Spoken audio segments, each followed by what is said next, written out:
Hello everyone, welcome to my channel. कैसी रही आपकी दिवाली? मैंने तो बहुत एंजॉय किया। चलो शुरू करते हैं अपना नेक्स्ट पार्ट।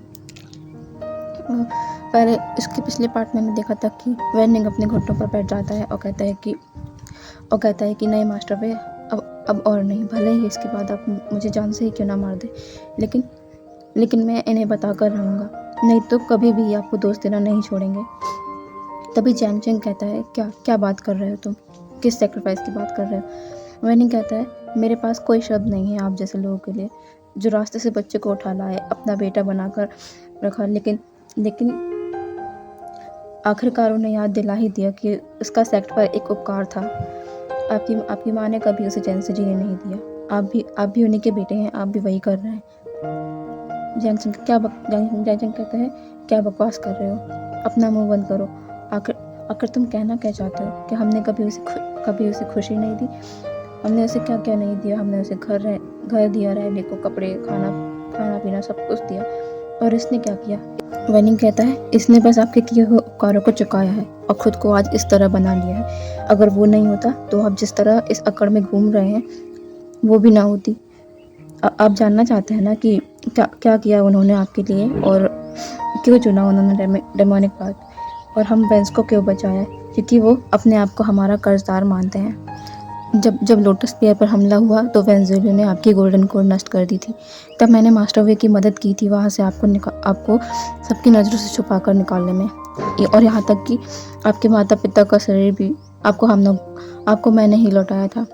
ये लेकिन मैं आप लोगों को वेंस से बचाने में मदद की, लेकिन मास्टर वे को जब मेरी बहन ने बताया कि आपकी गोल्डन कोर नष्ट हो गई है, तो वे बहुत परेशान हो गए। उन्होंने मेडिकल की हिस्ट्री की सभी किताबों को देखा, पर कोई हल नहीं मिला। लेकिन आखिरकार उन्हें एक हल मिल गया, लेकिन मेरी बहन ने इसके लिए उन्हें साफ मना कर दिया। लेकिन मास्टर वे ने जिद की कि वह ऐसे ही जी सकते हैं, लेकिन जैंग चैंग अभिमानी व्यक्ति है, तो वह ऐसे ही अपनी जान ले लेगा। इसलिए मेरी बहन को आखिरकार उसकी बात माननी पड़ी, और उपाय यह था कि गोल्डन कोर ट्रांसफ़र। आपको याद होगा जैंग सेक्रेटरी, मास्टर वे ने आपसे कहा था कि वो अपनी गुरु से कहकर आपकी नई कोर दिलवाएंगे। ये सब झूठ था। जहाँ आपको भेजा गया था वो इलिंग की एक पहाड़ की बस चोटी थी, और वहाँ जो औरत की आवाज़ आपको सुनाई दी थी वो मेरी बहन थी। मेरी बहन ही नहीं, मैं भी वहाँ था, और मेरे साथ साथ मास्टर वे भी वहीं थे। मेरी बहन ने उन्हें बहुत कहा, लेकिन वो माने नहीं। आखिरकार मेरी बहन ने सर्जरी के थ्रू मास्टर वे की गोल्डन कोर उनके शरीर से निकाली और आपके शरीर के अंदर डाल दी। इस प्रोसेस के लिए उन्हें 2 रात और 1 दिन तक जागना पड़ा। जब मास्टर वे इलिंग के बाजार में आपका इंतज़ार कर रहे थे, तब उन्हें वेंचाओ वहाँ मिला, और उसने मास्टर वे को बिरल माउंट में फेंक दिया। वहाँ जाकर उन्होंने खुद को जिंदा रखने के लिए डेमोनिक कल्टिवेशन सीखा।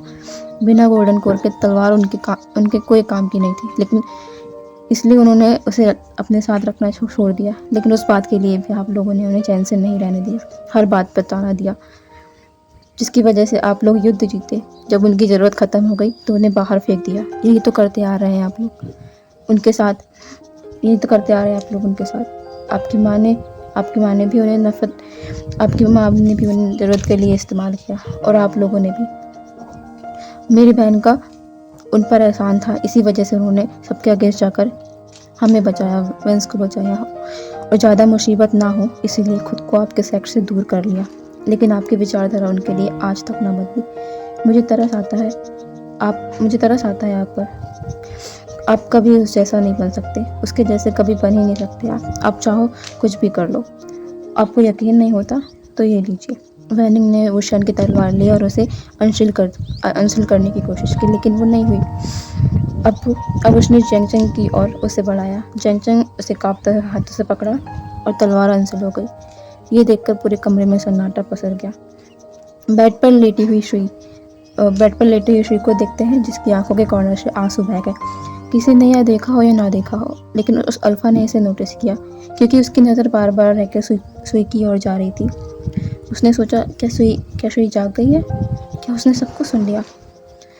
सभी लोग शांत थे। जैंग चैंग के मुंह से कुछ नहीं निकल रहा था। यानली पीछे की ओर गिरने वाली थी, जिस श्वान ने उसे संभाला। लान वांगजी अपने घुटनों पर आ गया। उसकी वेइंग ने क्या क्या सहा है।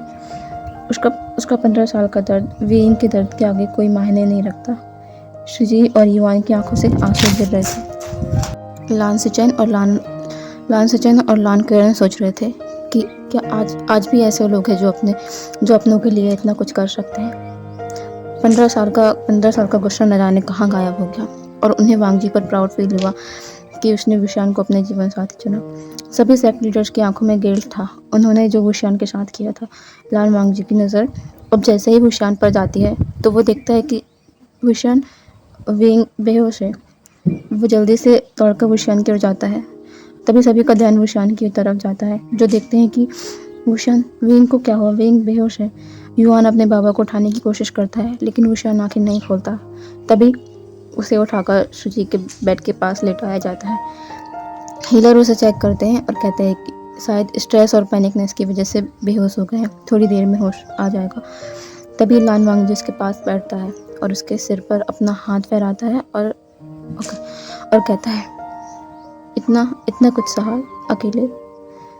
तभी पीछे किसी के रोने की आवाज़ आती है। वो जिन शिया थी जो अपने घुटनों पर है और लगातार सॉरी बोल रही है। जिसवान कहता है, शिया क्या हुआ तुम्हें? शिया कहती है, बाबा मुझे माफ़ कर दो, शुई जेजे की हालत मेरी वजह से है। सभी उसकी तरफ देखते हैं। जिसवान कहता है, क्या मतलब है तुम्हारी वजह से? शिया कहती है, नाइट रन के दौरान मैंने एक फूल देखा और मैं उसे तोड़ने के लिए उसकी तरफ भागी, लेकिन मुझे नहीं पता था कि ये छला हुआ है। शुई जेजे ने इसे देख लिया था और जो वार मुझ पर होने वाला था, शुई जेजे ने उसे अपने ऊपर ले लिया। ये सुनकर सभी शुई की ओर देखने लगे। तभी आनली कहती है, तुम खुशनसीब हो जो शुई वहाँ थी। एक ने मेरे भाई की जान बचाई और उसकी बेटी ने मेरी बेटी। ऐसा ही होना था। आखिर वो है तो विशान की बेटी। चेहरे के साथ साथ उसके सभी गुणों को अपनाया है। खुद से पहले दूसरों के लिए सोचना उनके खून में है। पता नहीं इतना करेज कैसे लाते हैं ये लोग। सभी आनली की बातें सुन रहे थे और समझ भी रहे थे। सिजई को अब पता चला कि उसकी बहन ऐसी क्यों है, क्योंकि उसके बाबा इतने नेक दिल इंसान हैं। वो अपने मन में सोचता है, मुझे प्राउड है कि मैं और शुई, हांग वंजन और इलिंग पेट्रा के बच्चे हैं। जियांगजिंग अपने गिल्ट के समुद्र में इतना डूब जाता है कि बिना कुछ कहे जिंदा लाश की तरह रूम से बाहर निकल जाता है। थोड़ी देर बाद विशान की आंखें खुलती है और वो अपने सामने लान वांगजी को देखता है और उसकी आंखों के कॉर्नर से आंसू बह जाते हैं। वांगजी उसके पास झुकता है और आंसुओं को पूछता है और कहता है, वेंग, मैं यहाँ हूँ, तुम्हारे पास हूँ मैं।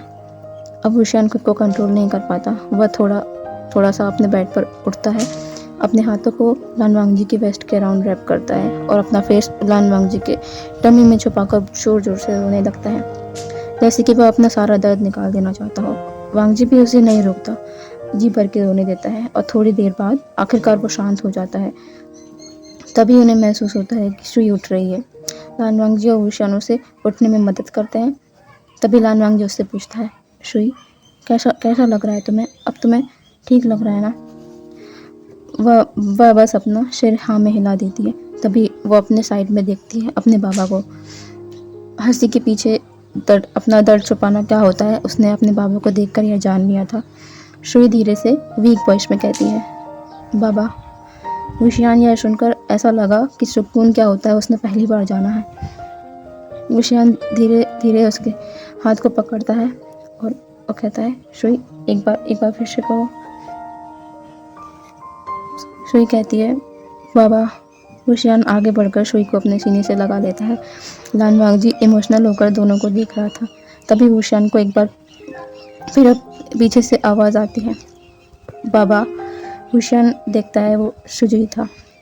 वो अपने पास उसे बिठाता है और शुई और शुजी दोनों को अपने सीने से लगा लेता है और कहता है, मेरे बच्चे, मुझे माफ़ कर दो तुमसे इतने सालों तक दूर रहने के लिए। शुई कहती है, बाबा, इसमें आपका कोई दोष नहीं है। तभी लान वांगजी अपनी जगह से खड़ा होता है और अपनी बाहों को युआन की ओर फैलाते हुए कहता है, युआन। तभी युआन अपनी मम्मा को आंसू भरी आंखों से देखता है और तेजी से उनकी ओर दौड़ पड़ता है और उनकी बाहों की जगह उनके पैरों से लिपट जाता है। विशियान और लान वांगजी दोनों के चेहरे पर बड़ी स्माइल आ गई। शुई और शुजी भी अपनी मम्मा की ये मुस्कान पहली बार देख रहे थे। मतलब युआन गगा उनके लिए बहुत खास है। तभी लानवांग जी कहते हैं, युवान तुम्हें नहीं लगता इसके लिए अब तुम बहुत बड़े हो चुके हो? युवान रोते हुए बोलता है, मम्मा मम्मा। युवान आपको याद था? लानवांग जी युवान को ऊपर उठाता है, उसको उसके आंसू पोंछता है और उसे गले लगाकर कहता है, तुम मेरे पहले और बड़े बेटे हो, मैं तुम्हें कैसे भूल सकता हूँ? सभी लोग इस क्यूट सी फैमिली को देख रहे हैं। वुशियान और वांग जी एक दूसरे को देखते हैं और सोचते हैं, आज हमारी फैमिली कंप्लीट हो गई। अब हम यहाँ से एक हफ्ते बाद का सीन देखते हैं गुशुलन सेट में एक वेडिंग हॉल का, जहाँ पर वुशियान और वांग जी खड़े हैं। तभी शादी के रिचुअल शुरू होते हैं। शादी कंप्लीट होने के बाद वेडिंग चैम्बर का सीन देखते हैं, जहाँ पर लान वांग जी बेड पर बैठे हुए हैं, उसके चेहरे पर वेल है। तभी चैम्बर का डोर ओपन होता है, वहाँ वुशियान था। वुशियान डोर बंद करता है। वांग जी की धड़कन तेज हो जाती है।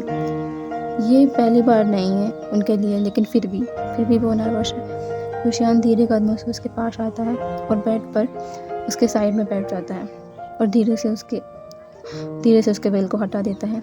उसकी आंखें गोल्डन आंखों से मिलती है। वांग जी अपनी नज़रें झुका लेता है। वुशियान धीरे से उसके हाथ पर अपना हाथ रखता है और कहता है, लानजान, तुम्हें पता है तुम इस दुनिया के मोस्ट ब्यूटीफुल पर्सन हो। लानजान उसकी ओर देखता है। वुशियान धीरे से कहता है, जो अब सिर्फ मेरा है। लान वांग जी ब्लश करता है, अपनी फिंगर से लान वांग जी की चिन को ऊपर कर उठाता है। दोनों एक दूसरे की आंखों में देखते हैं। तभी वुशियान अपने हाथों को लान वांग जी की नेक के पीछे ले जाता है और उसे अपने करीब लाता है और उसके फोरहेड पर किस करता है और उसे हक कर लेता है और कहता है, मुझे कभी तुमसे कहने का मौका ही नहीं मिला। मैं तुमसे बहुत प्यार करता हूँ लानजान। वांग जी अपने हाथों को वुशियान के बालों पर फैलाता है और धीमी आवाज़ में कहता है, मैं भी तुमसे बहुत प्यार करता हूँ। वे एक दूसरे से थोड़ा दूर होते हैं और एक दूसरे की आंखों में देखते हुए आगे बढ़ते हैं। वुशियान अपने लिप्स को लान वांग जी के लिप्स पर रख देता है। वुशियान धीरे धीरे अपने लिप्स को मूव करता है। अब वे एक दूसरे को पैसिनेट होकर किस कर रहे थे। उनका किस कब इतना रफ हो गया कि जल्दी उनके क्लॉथ्स अपनी बॉडी से अलग हो गए। उन्हें पता ही नहीं चला। वुशियान लान वांग जी को बेड पर लेटाता है और खुद उसके ऊपर रह जाता है। वुशियान कहता है, ये हमारे बीच पहली बार नहीं हो रहा, लेकिन मेरे लिए यह पहली बार की तरह ही है।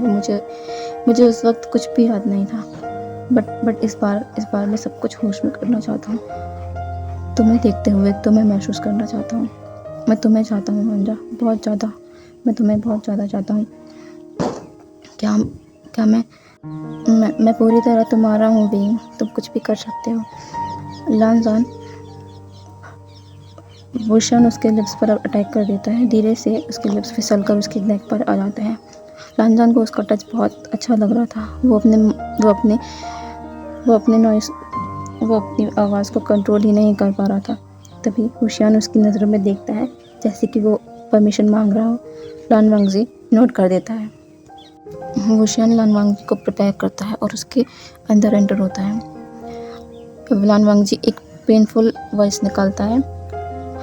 वुशियान उसके चेहरे के पास आता है, उसके लिप्स पर किस करता है और कहता है, पेन हो रहा है? लान वांग जी कहता है, थोड़ा सा।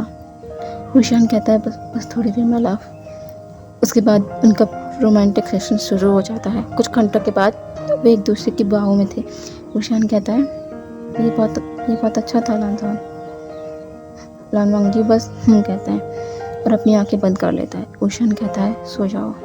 अब हम सुबह ब्रेकफास्ट टेबल का सीन देखते हैं। लान करन कहते हैं, क्या तुम अभी जाने वाले हो वुशियान? वुशियान कहता है, हाँ, हमें अभी जाना होगा, बहुत दिन हो गए हैं। लान करन कहते हैं, ठीक है फिर। जिंगी कहता है, सुजुई गागा, युवान गागा, श्रीजे, मुझे आपकी बहुत याद आएगी। वो लोग कहते हैं, हम कभी भी तुम्हारे पास आ सकते हैं और तुम भी हमारे पास आ सकते हो। उस इंसिडेंट के बाद तो वुशियान कभी भी वैनकिंग और वैनिंग से नहीं मिला। वैनिंग की वजह से वुशियान ने वैनकिंग को कुछ नहीं किया और वैनिंग उसकी बहन को लेकर वे सेक्टर से कहीं दूर चला गया। वुशियान वांग जी, युवान, शुई, सुजुई सभी को लेकर वे सेक्टर पहुंच जाते हैं। अब हम 2 साल बाद का सीन देखते हैं। वुशियान और लान वांग जी के बेड चैम्बर। लान वांग जी विंडो से बाहर गार्डन की ओर देख रहा है। तभी वुशियान उसे बैकअप करता है और अब उसकी नेक पर किस करने लगता है। लान वांग जी कहता है, वी। वुशियान कहता है, क्या हुआ, तुम्हें अच्छा नहीं लगा? इससे पहले वो लोग कुछ और कर पाते, उनके रूम का डोर आराम से ओपन होता है और इसमें वुशियान और लानवांग जी के लिए चौंकने की कोई बात नहीं थी, क्योंकि यह घटना किसी भी वक्त हो सकती है, जब तक उनकी बेटी यहाँ है। शुई कहती है, ओ गलत टाइम पर डिस्टर्ब कर दिया, लेकिन अब डिस्टर्ब कर ही दिया है तो क्यों ना बात ही कर ले। लानवांग जी बस अपना सिर हिलाता है, ये है उसकी बेटी, जैसा बाप वैसे ही सेमलेस है, और क्यों ना हो, उसका बाप पूरा साथ जो देता है। तभी वुशियान कहना शुरू करता है, योर मैजेस्टी, आप आज बात करने आई हैं, ना कि कोई डिमांड करने, ऐसी क्या बात है। अब वुशियान शराब के प्याले से एक और सिप लेता है और तभी शुई कहना शुरू करती है, अगर आप नहीं चाहते कि आपका रोमांस डिस्टर्ब हो, तो आपको मेरे और मेरे अल्फा के रोमांस के बारे में नहीं सोचना चाहिए क्या। वुशियान की सारी शराब उसके मुंह से बाहर, नशा चढ़ते ही उतर गया। लानवांग जी बस चुपचाप टेबल पर बैठकर बाप बेटी का तमाशा देख रहा है। लानवांग जी को पता है कि वुशियान को इस बात का शौक नहीं लगा है कि उसने उनके रोमांस को लेकर खुलेआम बात की, क्योंकि दोनों ही एक नंबर के सेमलेस हैं। शौक वुशियान को लगा अल्फा वाली बात से। वुशियान कहना शुरू करता है, कौन अल्फा, कैसा अल्फा, किसका अल्फा, और मुझे कुछ पता क्यों नहीं है। क्या तुम मुझे भूल गई शुई, क्या तुम अपने बाबा को भूल गई। शुई जो इतनी देर से अपनी आंखें बंद करके रखी थी, अब अपनी आंखें धीरे से खोलती है। उसे पता था उसके बाबा का यही रिएक्शन होने वाला है, क्योंकि उनके बाबा नहीं चाहते कि वो उनकी नज़रों से एक मिनट के लिए ओझल हो। तभी शुई ऑकवर्ड स्माइल के साथ कहती है, मेरा अल्फा बाबा, मैंने उसे पसंद किया है, उसी से शादी करना चाहती हूँ। वुशियान थोड़ा सीरियस होता है, और शुई भी, और वो तीनों भी जो बेड पर बैठकर इन दोनों का तमाशा देख रहे हैं। हाँ, यहाँ पे युआन और सुजी दोनों भी आ चुके थे।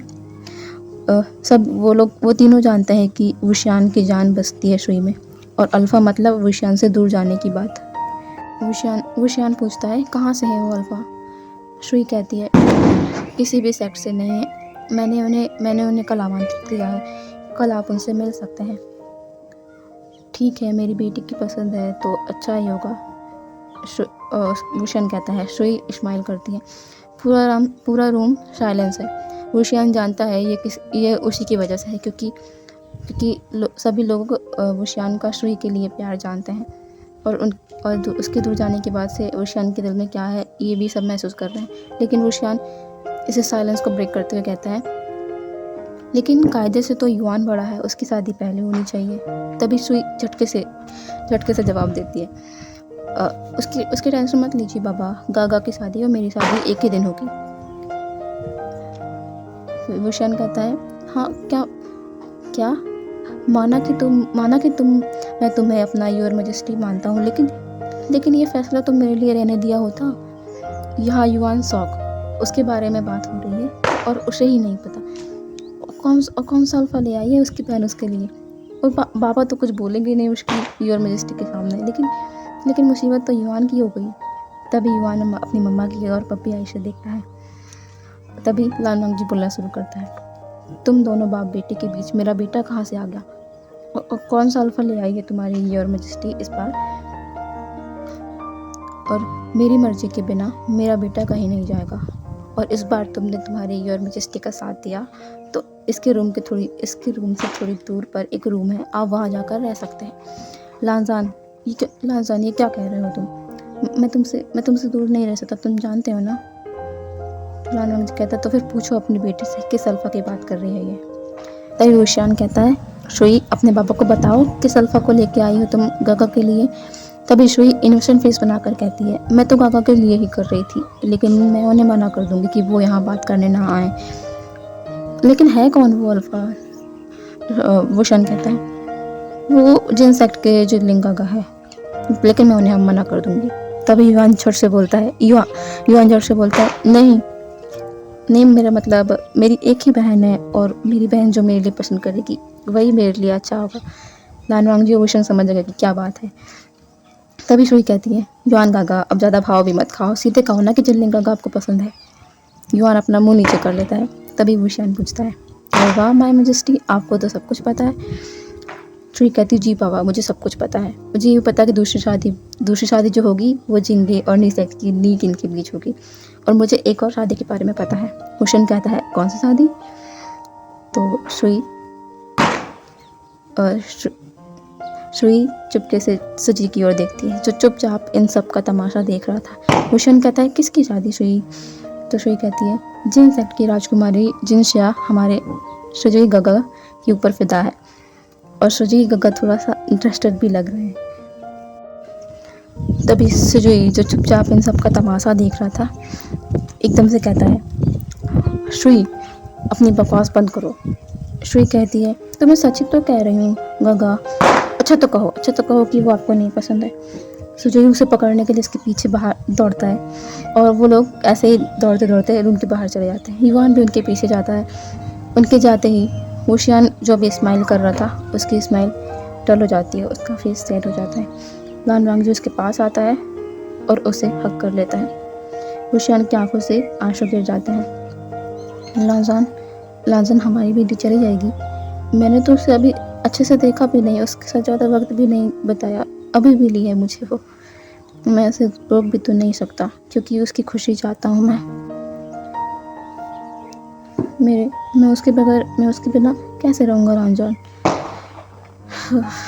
लान वांगजी बस कुछ नहीं कहता, उसके सर को बस सहलाता रहता है। 1 महीने बाद देखते हैं जहाँ हुशियान के सामने श्रुई और उसका अल्फा शीलान जो किसी और का नहीं शाओ सिंचैन और शोंगलिन का बेटा है, खड़े हुए हैं। हुशियान की आंखों में आंसू है। श्रुई उनके आंसू पोंछती है और अपने हाथ आगे करती है। उसके पास बहुत सारे तलिस्मान थे। मैंने आपके लिए बनाया है बाबा, जब भी आपको मेरी याद आए इसे एक्टिवेट कर लीजिएगा, मैं आपके सामने तुरंत आ जाऊंगी। बस कभी रोइएगा मत बाबा, मैं आपकी आंखों में आंसू नहीं देख पाऊंगी। हुशियान बच्चों की तरह अपना सिर हिलाता है। हुशियान शीलान से कहता है मेरी जान तुम्हारे हाथ में है, उसे संभाल कर रखना। शीलान कहता है जी फादर, मैं कभी भी आपको कोई शिकायत का मौका नहीं दूंगा। लान वांगजी और हुशियान उन्हें जाते हुए देख रहे थे। जिलिंग और युआन की शादी हो चुकी है और वो अपने साइड जा चुके हैं। हुशियान और लान वांगजी अपने बेटे को जाते हुए देख रहे थे। हुशियान को वो सीन याद आता है जब वो उसकी माँ और बाबा के साथ इसी तरह यहाँ इस जगह से उस जगह जाते थे। हुशियान कहता है लांजान, श्रुई मुझे मेरी माँ की याद दिलाती है, वो बिल्कुल मेरी माँ की तरह है, चंचल, हंसमुख, आज़ाद पंछी। मेरी माँ भी ऐसी ही थी, उन्होंने भी सेक्ट, धन दौलत को ना देखते हुए मेरे बाबा को चुना था, और आज मेरी बेटी ने भी यही किया है। कभी कभी मुझे लगता है तुमने मेरी बेटी के रूप में मेरी माँ मुझे वापस कर दी है। थैंक यू लांजान, मेरी ज़िंदगी में आने के लिए। वांगजी उसे करीब करके हक कर लेता है और सोचता है आखिर मैंने तुम्हारी ज़िंदगी में खुशियाँ ला ही दी, मैं बहुत खुश हूँ। लांजान उसके एयर के पास जाके कहता है आई लव यू विंग। हुशियान के चेहरे पर एक स्माइल आ जाती है। तो इसी के साथ ये FF यहीं ख़त्म होता है। मुझे बताइएगा कि आपको FF कैसा लगा, ओके। और बैकग्राउंड नॉइस आए तो प्लीज़ इग्नोर करिएगा, मैं कुछ नहीं कर सकती, ओके। ठीक है, बाय।